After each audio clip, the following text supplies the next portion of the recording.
Welcome into the first ever episode of Bloops and Barrels, a Big Ten softball podcast. I'm Ethan Siegel. He is Adam Beck. What a great day to be here talking Big Ten softball. Adam, I think we got to start by first introducing ourselves and explaining why anyone is watching or listening to this podcast right now, how this came to be. I know it's awesome that we're here. Ethan and I have been covering, so we both go to Northwestern. You might be We able to tell by the if you're watching the video version of this by the Northwestern hat and sign in the background. Yeah, there's some posters in the background, but we've been covering Northwestern softball our entirety of our time at Northwestern. We're now both seniors, and we've been talking about doing a little bit of a Big Ten softball podcast for a little bit, and finally getting to it in the winter of our senior year. We are ecstatic to get this thing on the roll. Adam, correct me if I'm wrong, but I think the origin of the idea happened probably on the way back from the Big Ten softball tournament in West Lafayette last year, which coincidentally was a tournament where Northwestern performed not well at all, but just sitting there getting to watch all of these teams. We just love Big Ten softball, probably way more than the average person. And outside of like some of these players' parents and the coaches' relatives, I imagine we're like the meme of Rob Lowe wearing the NFL hat, but just for Big Ten softball. Oh, easily, like without a doubt. That day, although Northwestern lost, and we were covering that game, there was a great Wisconsin-Michigan game that we saw. We saw a great Washington battle. Purdue was the storyline though of that tournament, especially early. That was a great game against Northwestern. Julia Gossett was fantastic. Yeah, that's kind of where it all started. And now we're here.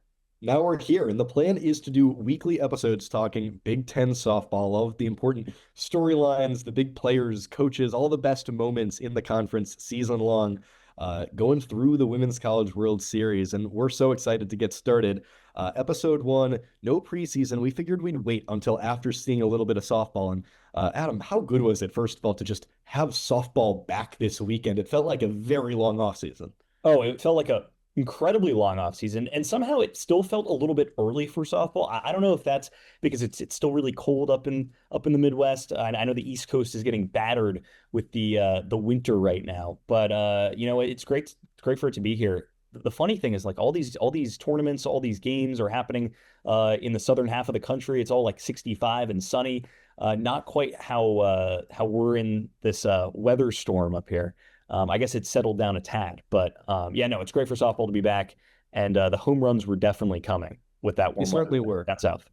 And I know watching some of these games that were taking place in Arizona and in Texas and out in Florida, like it was like watching a vacation movie. It made me feel warmer despite the fact that it is still 20 degrees and snowy here in Evanston, Illinois.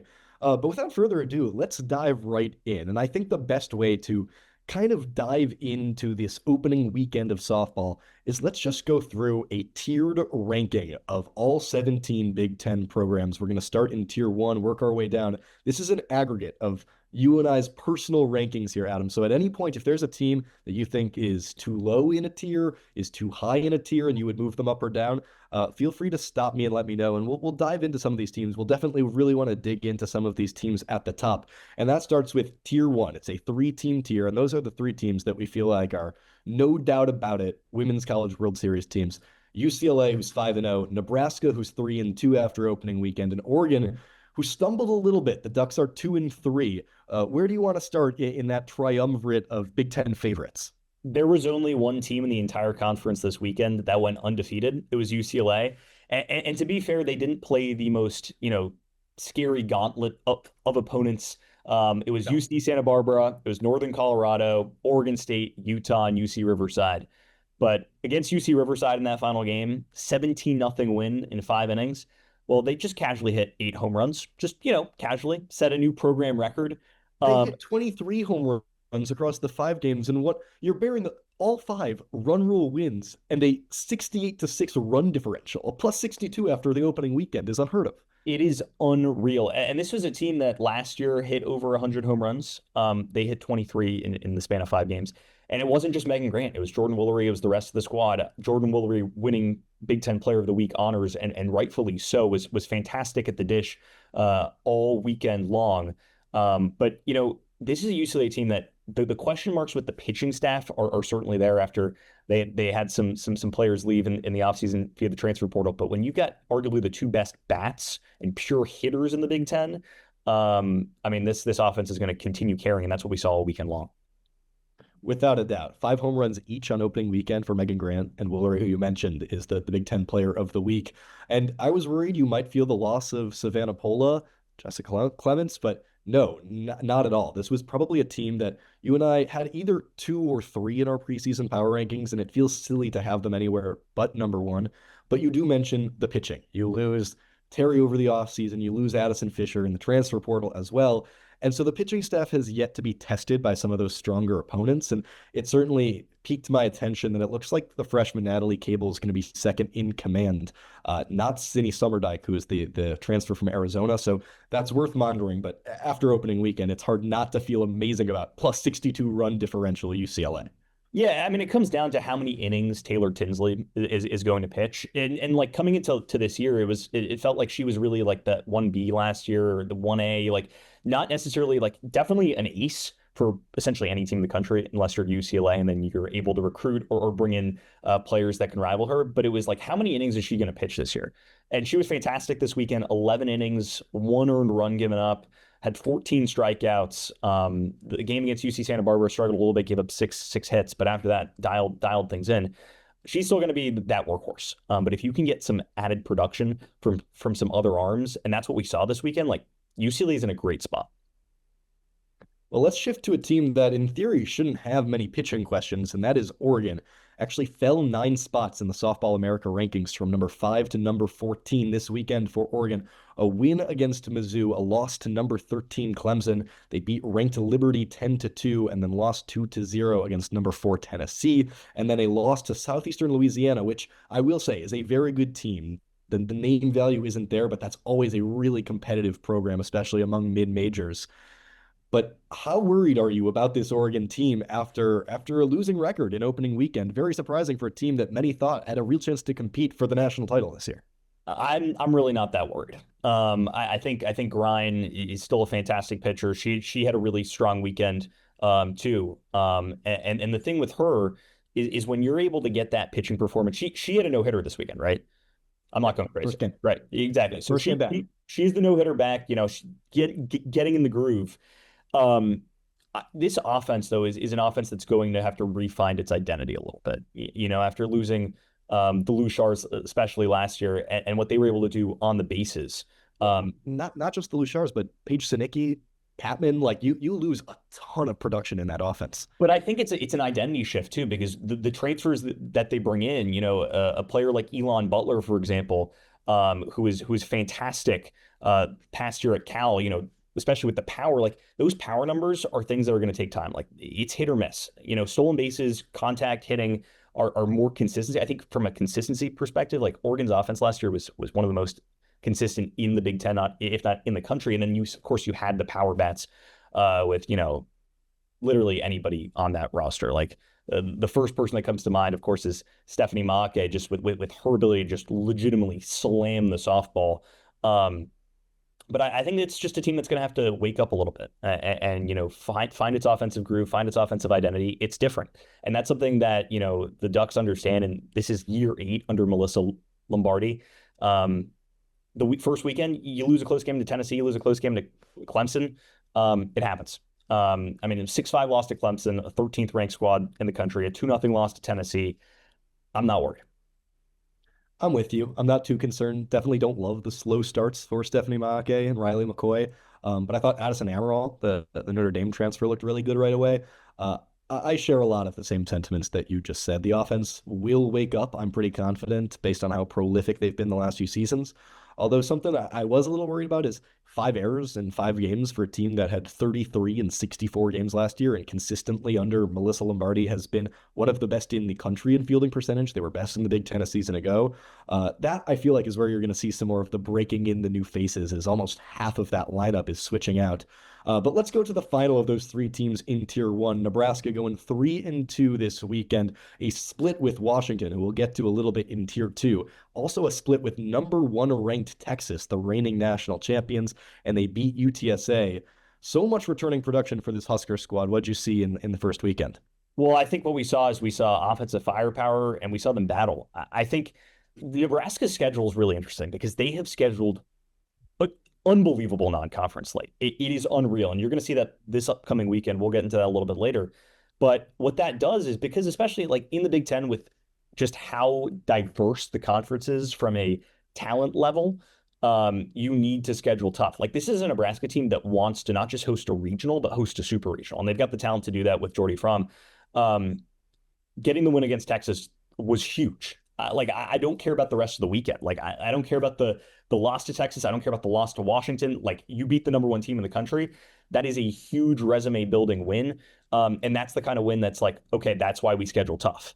That's why we have the schedule that we do. Because in the Big Ten, you're not going to have those opportunities. You're going to be able to play UCLA and Oregon, in those conference competitions. But this is a Nebraska team that needed big wins in non-con, and like that's what they got. Like weekend sold, great, done, success.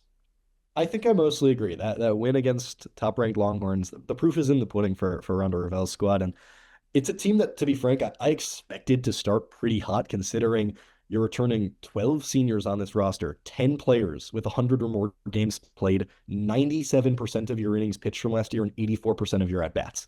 Just the level of veteran leadership and returning production on this team is really unparalleled, really not only across the conference, but across the country. So I wasn't surprised to see them pick up a win against the Longhorns in the first weekend. And you mentioned just how brutal that non-conference gauntlet is, and that is on purpose. I'm sure if anyone who's listening or watching is a fan of college sports, they know the debates that have happened around do you schedule tough in the non-conference? That is a debate in basketball, that is a debate in football, and there are a lot of there's good arguments on both sides. I think in softball it's pretty clear to me. I think you just gain a lot from scheduling tough, both in terms of team growth and then of course in seeding weeks and weeks and months down the line. But let's move now into tier two, a group that I'm labeling Big Ten contenders. It's a big group. I have 5 teams in this tier.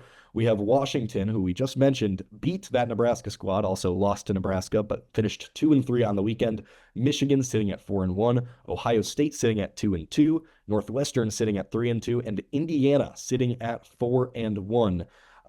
Pick a team to talk about the opening weekend. It's a fascinating group here, and I'm curious if you feel like any of these teams have a chance of putting themselves in tier one. I know we both feel like those top 3 teams have separated themselves early, but if you had to pick one of those 5, who would it be?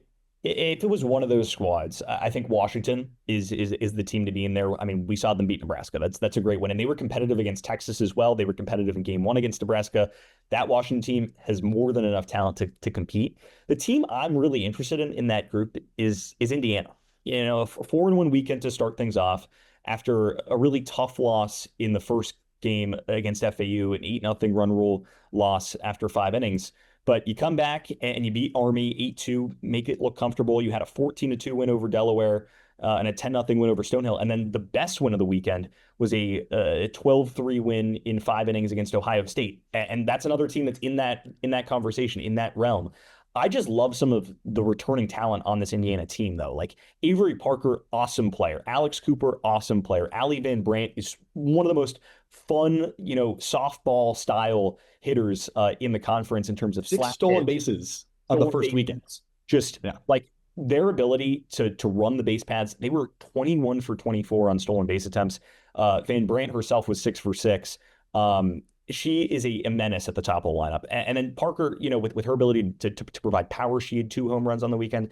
Like I think Indiana has a lot of the pieces, and I know this is a squad that doesn't have Bree Copeland anymore. It's a little bit of a different look for Indiana, without their two-way phenom over the past couple seasons that's just terrorized the Big Ten.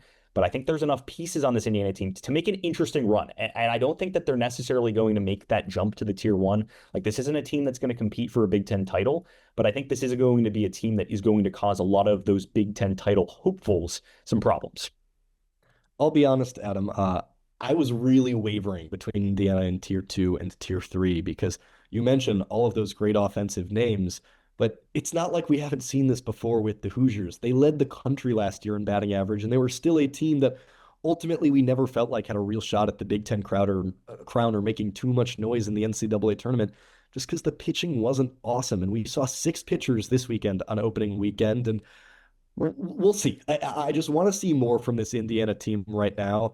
The offense is going to be unreal, and they did a great job of responding after a run rule loss to FAU to start the weekend. I mean, also at some point we should talk about the Owls who went 5-0, beating Very good. Ohio State, Indiana, and Wisconsin. Huge weekend, and also the fact that former Hoosier Taylor Minnick is in her first season on staff at FAU, gotten to beat Indiana in opening weekend. That was a pretty fun storyline. But well, I'm a wait and see mode for Indiana. I think it's You valid. talked a little bit Totally valid. about Washington. I I find Michigan to be a really interesting team. This weekend, 4-1, as I mentioned, they beat Bethune-Cookman, USF, Illinois State, and Kansas, and lost to number six Florida. So haven't yet to beat up on a really good team. But offensively, it was just total feast or famine for every player on this team. You talk about Aaron Hayne, Lauren Putz, Janessa Conway, Avery Fantucci, all hitting above 400. Meanwhile, Ella Stevenson, Carl Rainey, and Erickson all around 150 or below. That'll regress to the mean on both sides, and I think it'll be a really solid offense. But obviously, the story with this team is pitching, is how are they going to replace Lauren Dorkowski? It's going to be a bigger role for Kat Myers this year. The early returns on Ellis pretty positive for both Myers and Ellis. So I was really impressed by both of their strikeout stuff alongside Aaron Hayne, who's obviously going to be the headliner in that pitching staff. And then that offense just returns a ton of talent. Just basically everyone minus Sealer from last year is back. And I think that's the Michigan team. That's the team that I would pick to maybe be the one to elevate into tier one. And then the other two teams in this tier we haven't mentioned, Ohio State and Northwestern, two teams that return a good amount of offensive production similar to Michigan, but just I have so many questions about the pitching for both of these teams. We can get into that. I kind of bucket these teams together. We saw a lot of different pitchers for both of them. And I think the reason I bucket these teams together is because not only do I have pitching questions, but I think one thing that really stood out to me this weekend, not even just in the Big Ten, but across college softball, was just how important it's going to be this year to have pitchers who can just generate high strikeout totals. And I don't think either the Buckeyes or the Wildcats have that.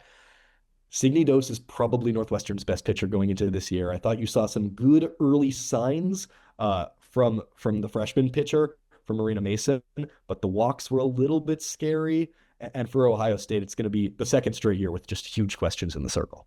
Yeah, I think the other thing for Ohio State is like this was a team that was in the top 25 preseason. I just like never really thought that. Like they lost Jazzy Burns. And I don't really care who else that they had, returning, but Jazzy Burns is no longer on that team. And she was a huge part of that offense last year. And I know this is a team that, led the country in home runs, in year one under Coach Kumar, who came over from Miami of Ohio after leading the country in home runs from there. But it's not going to be the same offense. And I think we saw a little bit of that. The pitching, absolutely. Even like that's the problem for them. For Northwestern, it's 100% the problem as well. But this is a Northwestern team that in weird games, like the offense just like evaporates. It just like doesn't show up. And that's what we saw against Arizona State, which is a team that's borderline top 25. They're probably a top 35 team in the country. But to get run ruled 8-0, a lot of that was pitching woes, especially in the later innings of that run rule victory for the Sun Devils when Riley Grudzelanek came in and just could not control the strike zone. Gave up bases loaded scenario, just like the pitching is just going to be such an issue for Northwestern this year. It feels like in past years when it was Danielle Williams or if it was Ashley Miller, Lauren Boyd last year, like there were strikeouts there were outs there. And there's not an arm that Northwestern has that I'm confident in enough consistently to generate outs. And that's really scary, especially in a year where it's the senior year for Kelsey Nader, Kansas Robinson, and Bridget Donahue. It's as somebody, as two people that have been covering this team for the past 3 years, and this is our fourth season, really, really, following them. I'm worried. Yeah, I think we both went into the season with a little bit more tepid feelings about the Wildcats than in previous years. But with that, let's dive into tier three, group that I'm calling sneaky players within the conference. Michigan State, Penn State, Wisconsin, and Purdue. Wisconsin 3-2. All of those other three teams started 4-1. So I'm kind of curious, which of those teams starts do you think is most for real? And any of those teams that you think are their record is lying? They might be some early frauds in the conference. Ethan, I don't know if it's for real. I don't know if it's frauds. To be honest, I don't really care. Michigan State, are you kidding me? They're 4-1. They beat a top 25 team. This is a team that struggled so much last year. I mean, they had that huge win at Oregon late in the year, and they were like, wow, that's a huge win. But this is a team that went 16-29 overall, 6-16 in conference play a season ago. And to start things off 4-1, best start for the Spartans since 2016. And they beat Clemson, the number 13 team in the country, 5-2 down in Clearwater in the last game of the weekend. That is a huge win. That's the kind of win where it's like, okay, like, yeah, nice job opening up the weekend with wins against BYU, really good team. Close loss against Auburn, a team that's receiving votes. Another, power conference win against a team like Pitt, who's like not the best ACC squad. But then you go in and beat Clemson, like that. That's a legit win, and to get some of the bats going was just really impressive to watch. When you get a player like Dola Secchi, who had a fantastic weekend this past weekend, like she's going to be a huge bat for this team. Led the squad with a 421 batting average, went 8 for 19 with 4 RBIs. Like, there's a lot to like. You bring Hannah Hawley back, who's been a great defensive piece, but she had the bat going. I'm kind of in on the Spartans, and it's kind of scary. Another team that I will officially call myself in wait and see mode. I think they still lack the star power to be real players in the Big Ten, but an awesome start nonetheless. To me, the team that I could really make an argument that should be in tier two is Penn State, who went 4-1 this weekend, as I mentioned, beat Mizzou in 10 innings, which for my bet was the most exciting game that any team in the Big Ten played all weekend. Also beat Boston College, Eastern Kentucky, BYU, and then lost by 1 to Auburn, a solid SEC squad. I still have some concerns about the offense, but the headliner is the pitching. A team-wide 1.63 ERA this weekend, 42 strikeouts in 5 games. I just talked about how I'm going to gravitate towards teams that can get those high strikeout totals. And the big thing is that Bridget Nemeth, coming off of an injury, a season where she didn't play at all, she looked mostly like herself. She only pitched 9 innings this weekend, and 5 different pitchers pitched for the Nittany Lions this weekend, all had a ERA under 3. I imagine that'll be a higher percentage of innings for Nemeth as she continues to get healthier. And we knew this was a young offense. They're breaking in 3 freshmen to the starting lineup, and it looks like Kristen Finarelli is a chance to be a really potential impact freshman. And I'm pretty in on this Penn State team. We saw what they could accomplish 2 years ago off the back of Nemeth, and just call me really intrigued after the opening 5 games. No, they absolutely are a team that could not just sneak into a regional, but cause problems in a regional. Especially with their pitching, and that was the thing for them last year, that they just didn't have the arms because of the injury, and to get her back, like, oh, man, like that's another team that's just in the kind of the middle of the pack of the Big Ten right now. We have them in tier 3. I could easily see them in 2 weeks. They'll be a tier 2 team. And just to hit on those other 2 teams in the tier, Wisconsin and Purdue, I feel like both kind of fall into the bucket of get back to me in a week. I want to see them play some real teams. Neither picked up like any signature wins in that opening weekend. Both teams looked solid, especially Purdue. They beat up on some bad teams. They looked like Purdue. They ran the bases like crazy. They hit pretty well. Definitely monitoring the pitching situation there with Brie Fontenot as a true freshman being the innings leader for that team after opening weekend. 13 innings pitched and played pretty well. But I'm sure we'll dig into both the Badgers and Boilermakers perhaps next week. And then finally, tier 4, I'm calling it the bottom of the barrel.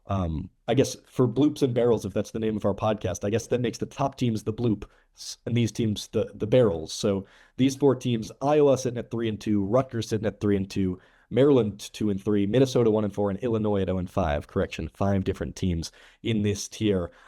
Any teams that stick out to you who maybe deserve mention here? Well, I think we should mention Rutgers, mostly because of Kelsey Hoekstra, who had her first career no-hitter against North Carolina Central, had 9 strikeouts, a career high. That's big for Rutgers, especially after a year where they relied so much on the arm of their young pitcher, Harrison. What was her first name? Ella. Ella. Thank you. Ella Harrison. She was fantastic for them. Then you get Hoekstra, who's going early in week 1. I think that's deserving of some honoree. Illinois, only team without a win in the first weekend of the season. I think they're better than an 0-5 team, though. Tough loss against LSU when you run into a team like that. They lost 2 games against Lamar, a run rule loss against Nevada, and also a loss against NC State. This is a team, though, that they return a little bit too much talent for me to be completely concerned. Like, Eileen Donohue's a great player. They've got some pitching as well. Megan Nectarline, who's had tons of Big Ten opportunities. I think this is a team that gets back on track this weekend. I'll just mention Maryland briefly. Less is a team that I'm like convinced is the interesting team here, and more just kind of fascinated by how their first 5 games went. A win versus Buffalo and CSU Bakersfield. They lost to BU once and UCF twice, both in run rule games, but just 9 errors in 5 games on opening weekend. It's a very wonky team. 7 transfers, 5 freshmen. And how's this for a weird stat of opening weekend? They scored 23 runs on the weekend. They didn't do that with power. They hit no home runs in the 5 games. And they also didn't really do it with small ball. They only stole 1 base in 2 attempts all weekend. So just kind of an odd, strange Terps team early in the season where we know they're going to use a variety of pitchers. Kira Booker is their kind of full-time closer role, which you don't see oftentimes in college softball. So they'll definitely be one of the quirkiest teams in the conference this year, I imagine. And I just think they're worth mentioning as I'm going to keep my eye on what Maryland is doing out of the corner of my eye as this season develops.